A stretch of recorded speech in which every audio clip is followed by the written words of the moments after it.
various functions. It ranges from irrigation to cultural activities, to some individual scholars, to Devadasi, to the Toti, to the man who looks after the graveyard, to a village Panchangam Brahmin, to such small things like the temple oil fund, or to maintain the elephant in a temple, or to run what are called water pandals during summer to distribute water to people who want to drink some water. That's a kind of a water pandal that is run for a few months. There is some allocation for that. Very small amount, but there is an allocation. The Dharampal says, if this does not show a self-governing system of villages, and it would not have happened only in Changalpet area. I mean, it can't be our argument that only Changalpet had this kind of system. Now, what else it could be? So, his argument has been that the British, I will sum it up in so many words now. Dharampal's argument has been that the British colonial experience our colonial experience is the worst that we had. Nothing else we have seen in the past, can be compared with this. The Muslim rule did a lot of damage, but it did not do the kind of disruption that the British rule did. Now, what is the disruption? He says the British actually did not annihilate population here as it was done in America elsewhere. For several reasons, he goes into various. But then they did something worse.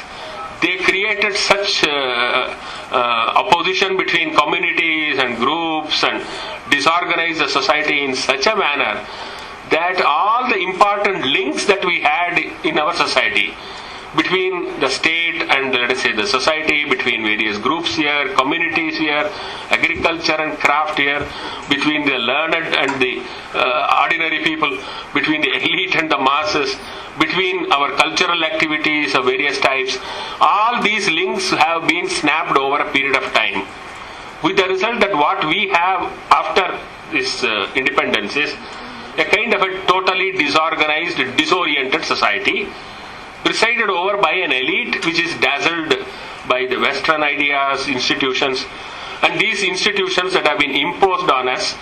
And these institutions work at a very funny way. They are occupying our public sphere, while the private sphere is still governed by our own norms and ideas and values and superstitions, or whatever you call it. And this dichotomy or this split is so painful, because the ordinary people and even the others, elite, their private sphere is still governed. We still consult an astrologer, but we dare not say that this is an official. We still would like to have our own way of Rahu Kalam and all that before we report for duty. But we will not say that the government should not give an order that Rahu Kalam should be avoided, you see. The swearing in ceremony will still be held only on an auspicious, at an auspicious time. But if you say that India should declare that no swearing in ceremony will be held during Rahu Kalam, it will be opposed by everyone. You see, secular, what is happening? You see, this dichotomy, this split that we have, each one of us, and maybe as a society, according to Dharampal, is on account of colonialism. And the most interesting part, which I will conclude, I will not take more time than what is allotted, is he thinks that it is not a hopeless situation. Because he thinks that while colonialism has done all this damage and disruption, etc., the hope is much of India is still operating at its own, on its own terms, on its own norms and values, and etc. Now, this conviction of his is what made him look for evidence in the archival data, and he is convinced 100% that even today our ordinary people, left to themselves, given a little bit of freedom, will easily go back to those norms and values, not in the pristine, pure form in which it was there once upon a time, but in more or less that form. And when they go back, you see, there may be certain amount of crudities, vulgarities to this. There may be some distortions. There may be a little bit of what you may call additions and all that. But if we can manage it in such a way that our people are given freedom to assert themselves, they would bring back, according to him, much of what we have lost during the colonial experience and reconstruct this society. Now his belief that this is so has been strengthened by his own travel around various places, his experience, and wherever he went, I will just close with one simple incident when he says this. He has seen Indian Institute of Science. We went for a lunch after a meeting. We were taken to a mess by some friends there. And there, as usual, Dharampal had his own way of inquiring. He said, "Why do you people have these huge thalis here?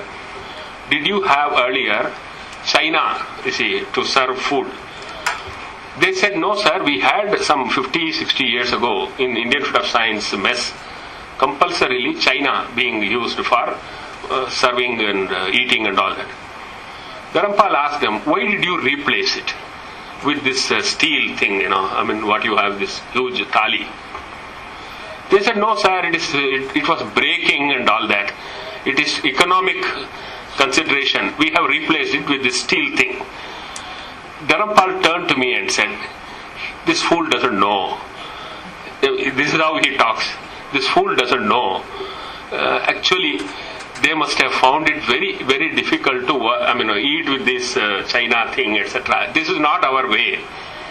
And therefore, they must have been under compulsion during the time of the British to use this. It has been introduced here, and therefore they were continuing with it. When they were given a little freedom and they had their own way of deciding, they have thrown it away and they have replaced it with their usual thali with cups, etc., etc. You will have to allow the freedom and the kind of situation that can create our people to come back with their original things, etc. And all this can come back, and when they come back, of course, they will have a little bit of distortion, and over a period of time it will get corrected.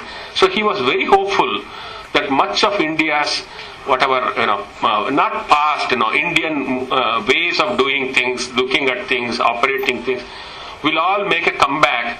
And he saw in many of these movements, regional parties, he never thought them as vociferous tendencies, divisive forces, terrible things happening. And that is how he looked at most of the things. And it is in that sense, his way of looking at Indian politics, etc., I thought is the most hopeful scenario that one can imagine today in terms of, and the work that we have to do. He said is to talk to our people, relate ourselves more and more to our people, our institutions, and look up as scholars we must look up our old things. And so he had this kind of a view. I will stop here, and maybe if you have something to, I would expect at least some of you here to read some of his works. These are very fascinating.